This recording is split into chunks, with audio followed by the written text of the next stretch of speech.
In 1740, some Persian messengers were presented into the glittering court of Empress Anna of Russia in St. Petersburg. In their hands are two kinds of offerings, as contrasting as night and day. The first, sacks overflowing with treasures from the Mughal treasury. Astonishing works of gold, jeweled objects, crafted with a finesse the world had never seen before. The second, a chilling letter that ended with three words, "You are next." At the very same moment, hundreds of miles away in Istanbul, the Ottoman Caliph receives an embassy bearing the same glittering ornaments from the Mughal treasury, and a letter that ended with the same three ominous words. Those priceless objects still rest today in the Hermitage Museum in St. Petersburg and in the Topkapi Palace in Istanbul. And yet what makes them remarkable is not just their beauty. It's the fact that these may be the only surviving pieces of Mughal gold that can be directly traced back to the emperors themselves. Yes,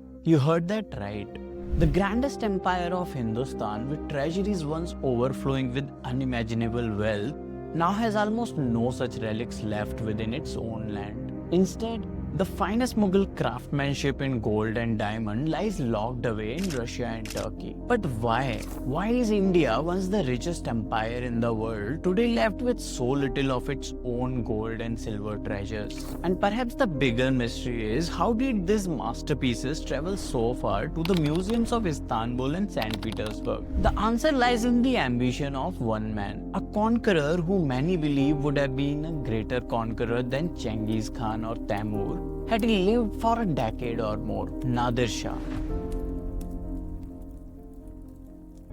If you walk through India's great museums today, you'll notice something curious. Among the coins, paintings, and weapons, you'll rarely find gold or silver objects from the height of the Mughal Empire. But why? One reason was that in India, precious metals were never sacred in themselves. A damaged ornament or an outdated style could simply be melted, reforged, and given a new life. What mattered was the metal, not the form. And so much of that dazzling Mughal artistry turned into substandard objects of later period. It is almost by accident, almost by fate, that a handful of masterpieces survived, giving us a rare window into the genius of Mughal goldsmiths. To understand how these pieces escaped India, we must step westward into Persia. By 1722, the once mighty Safavid dynasty had crumbled. Afghan tribes toppled the throne and swept across Iran. In the chaos, the Ottomans and the Russians seized their own chance, carving away Safavid lands for themselves. And yet, from the ashes rose one man, an Iranian soldier who would defy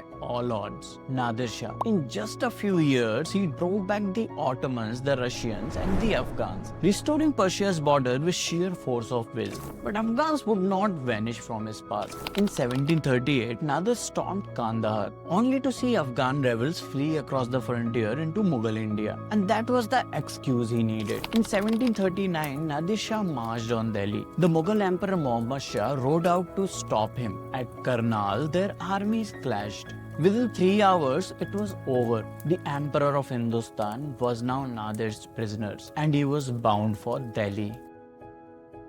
On the morning of 7th March 1739, the azan echoed from the minarets of Jama Masjid. But when the khutbah was read, it carried not the name of the Mughal emperor but of Nadir Shah. Yet Nadir had no desire to wear the crown of Hindustan. His eyes were fixed elsewhere, on the unimaginable wealth that 3 centuries of Timurid rule had gathered inside Delhi's walls. When the Mughal treasury was opened, they say its inner chambers revealed hoards that no man had seen for generations. Chambers sealed in darkness now glittered with gold, diamonds, emeralds, and rubies piled high in heaps. By the end of it, Nadir carried away riches valued at nearly 80 crore rupees, an astronomical sum in the 18th century. Among the plunder were 2 of the most fabled objects in the world history, the Kohinoor diamond and Shah Jahan's peacock throne. One eyewitness in Nadir's camp could only write in disbelief. The loot was so vast it defied the very